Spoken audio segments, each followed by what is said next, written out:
everyone, Gothic Witch here. Got my glasses on so I can read this week. It's much easier. So I'll put them up there for a minute. How you doing? How was your first full moon? Well, it might not be your first, but how was your full moon? It was yesterday at the fullest. It was 99.9%. So it was in Aries. All that you'll understand at a later date, but it's great to be back. Can't believe it's lesson number 3. And how have you been getting on? Have you been doing your diaries? Have you been doing your sacred breaths? And have you got anywhere closer to speaking to your guides and your helpers and your ancestors? It must be quite an exciting time because you're starting to build up and you're doing more and more things. So that's ideal. If it's too much at the moment, just stay at the pace, because these videos will be online for you to be able to view at any time. So even if you need 2 weeks to do one lesson that's only taking other people 1 week, it doesn't matter, because you can still do the sessions but in your own time, which is a good thing. Not like going to lessons outside and having to do things on a weekly basis. So take your time, guys. It's not a race. At the end of the day, you do things in the way you want to do them. So sacred breaths, how are you getting on with that? Is it like hard getting up early and standing there, and do you feel stupid in front of people? Maybe you're with a partner. Are you worried about him or her seeing you doing these things? Or are they doing it with you?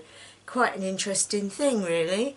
I know in my case, my husband is not into anything like this. He thinks it's all a bunch of silliness. But he has seen the outcome of my spell work and the things that I've done. And I think deep down he knows that there is some truth in it. So, yeah. I mean, he's the first one to say to people if they've got a problem, "I'll speak to my wife. She'll be able to help you." So yeah, it is difficult when you've got partners or children around. It's not always easy, especially if they're not as interested in it as yourselves. But what I do say is, what I do is I wait till he's either at work, or I wait till he's asleep, or I let him get up first and then I get up, and I just work it around him. He wouldn't be annoyed if I did it around him, but I don't like doing it around him, because I know that he's probably having a little giggle inside his head, and I shouldn't let that throw me.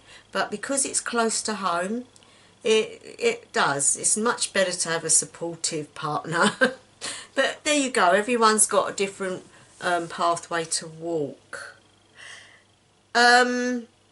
The sacred breaths, I'm going to leave it this week at the one you're doing, because I think the more you do it, you get into a routine. When you put the next one in, it will be easier, because you can then put more of your focus on that one. So if we leave that one till next week, so you've had 2 weeks for the first one, because you are doing quite a bit. You're doing your meditations, you're getting up early for the sacred breaths, you're imagining your bubble. The devotional prayer is the next thing, really. You need to write it yourself. You need it to be coming from your heart. What you're getting in your meditations may help you to write yourself out a devotional prayer. And I say prayer, it's more like an invocation or an evocation.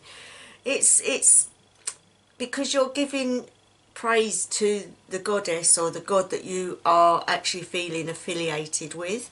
So like for me, Freya, I have my own little things that I say. Whatever my problem is that day, I'll infiltrate it into what I want to speak to her about. So, basically you would outline it.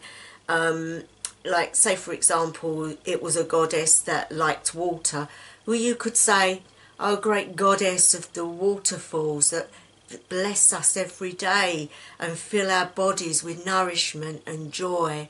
and we feel your emotion when we connect you. You get the idea. So you just basically bring out all the good points of that god or goddess and you put it into your devotional prayer. And then after you've done that and they're listening, you then put into, you know, please bless me for this day ahead. Anybody that needs help, please aid me in benefiting them. Help me to use my knowledge to help those on the planet. And then you leave it at that, and that's your devotional prayer done. I think it's a good thing to do, especially in the early days. It connects you, it gets you in that mindset that I'm a spiritual being, not just an earthly being.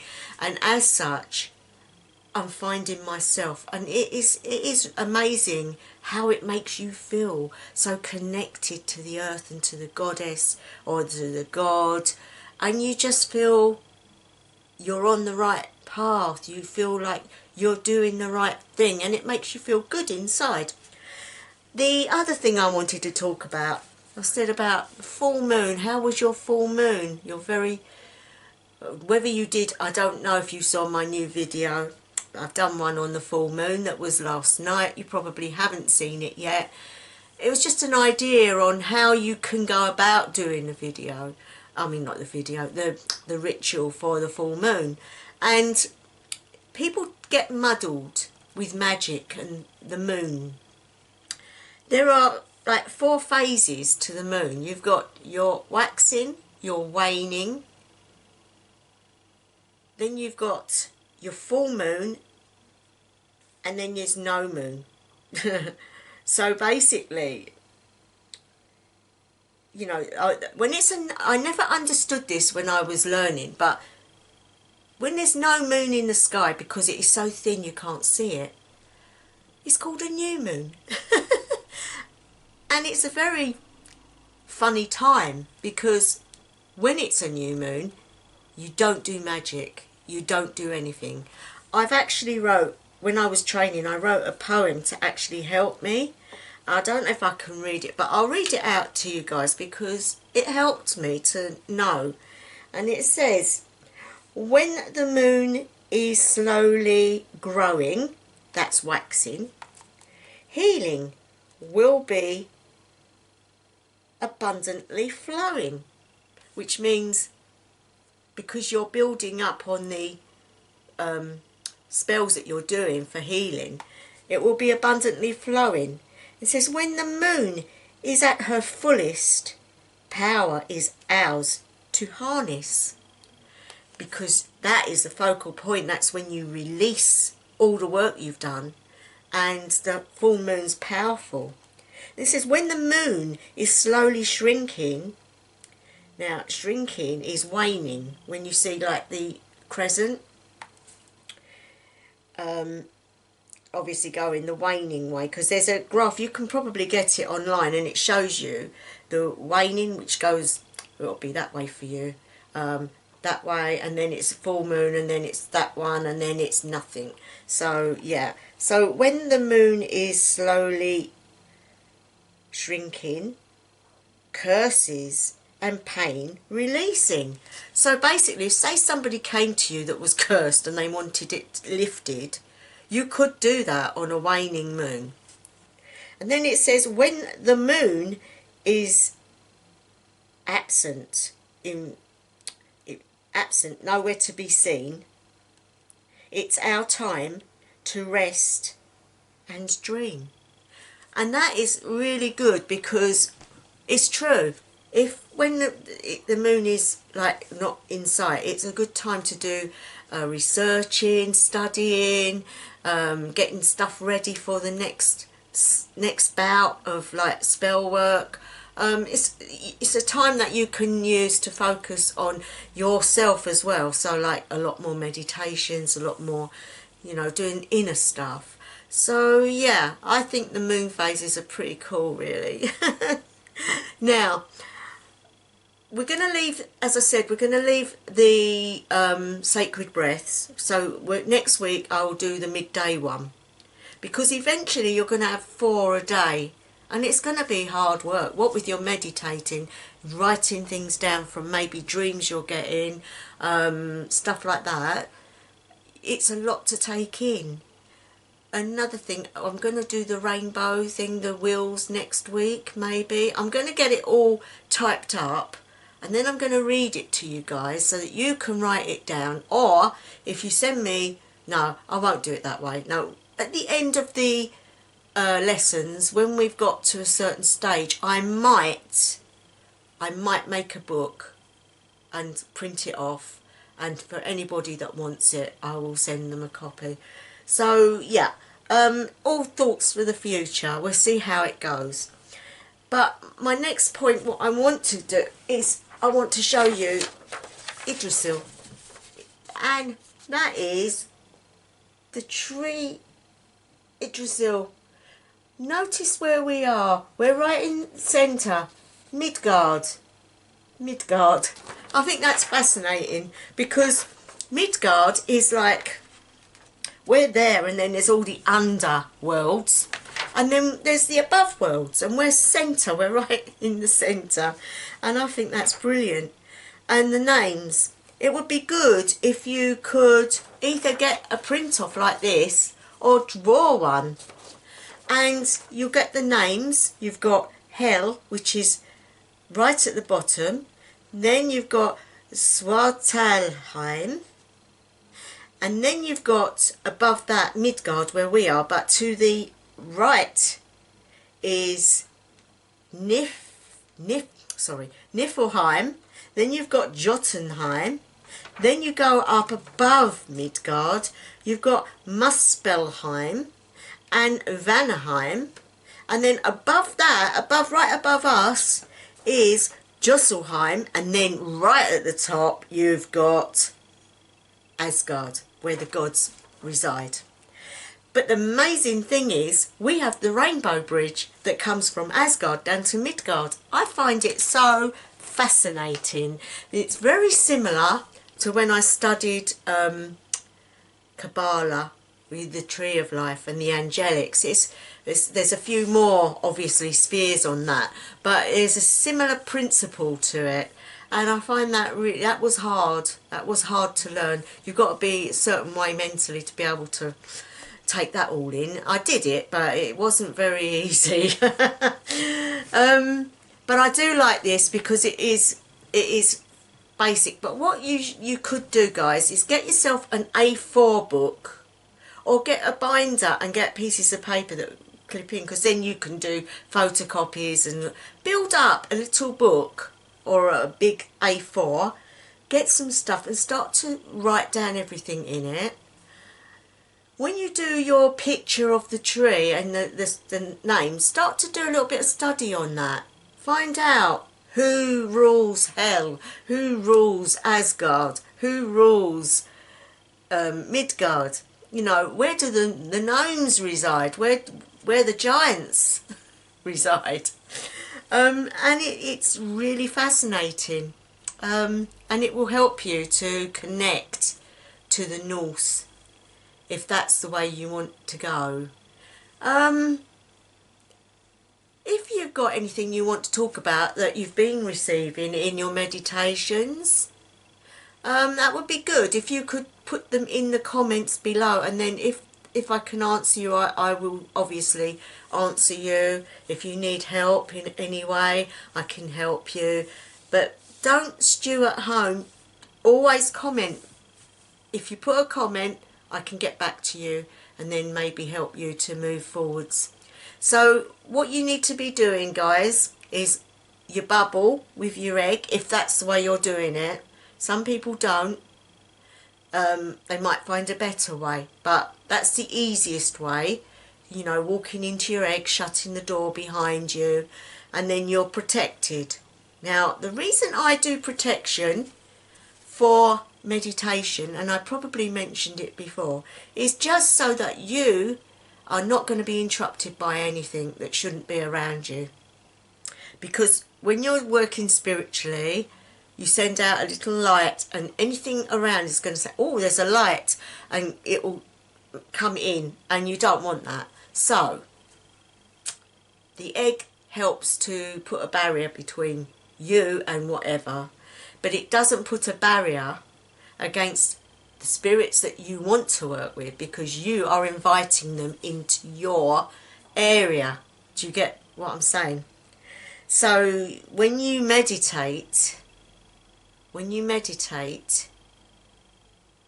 you meet your guides, you're in a very safe place. Plus you are going up levels. When I spoke to you about going up the stairs, opening the door, it's because you are mentally shifting levels to meet halfway with those above.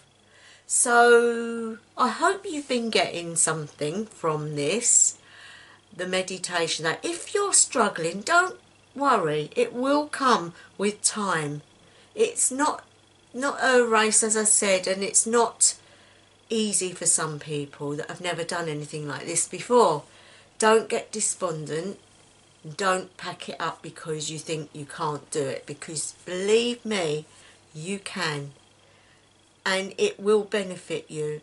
You really will feel the benefit from it. So I think we have to leave it there. This is a quick one. But yeah, do get yourself this, because they're so easy. If you've got a printer indoors, they're so easy to just print off. And I would get a binder and put everything in it, and then write up the things that I'm giving you, and then you've got it to hand and you've got it in your own handwriting. Before we go, we'll pick a card. I see what the following week has for us all.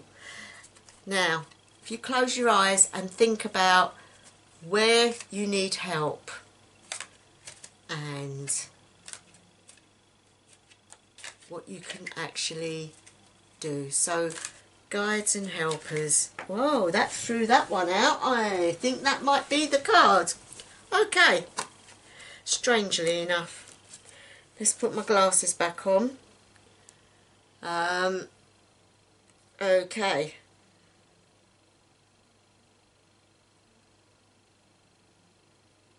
Death. Okay, well, the death card doesn't mean death, guys. It's a nice looking card, that, isn't it? It doesn't mean death. It means to cut away from things that's getting in the way of your training. So, say for example, you started your training and you decided, I'm not doing it for a couple of nights, and then you get despondent. What it's saying is, cut that away. Start again. Move forwards. Get rid of any negativity that's around you that's going to stop you. Because sometimes it's good, actually. There might be people that are doing this that have been involved in a different type of religion, and it might be that they're trying to do the two and it's not working. It could mean that you need to cut something away so that you can actually move forwards with this.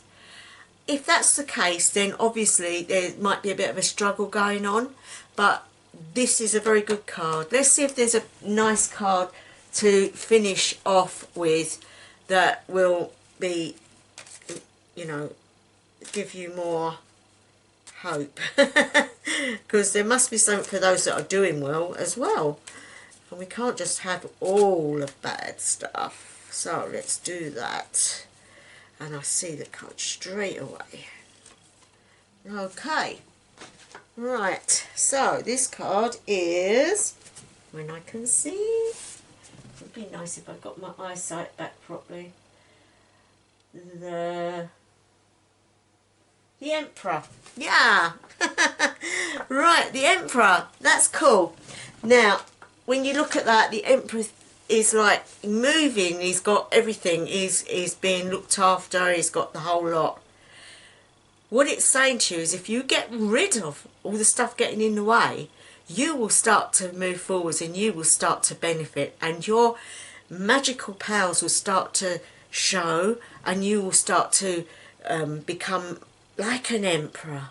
You'll become like, people will notice a difference. You'll start shining.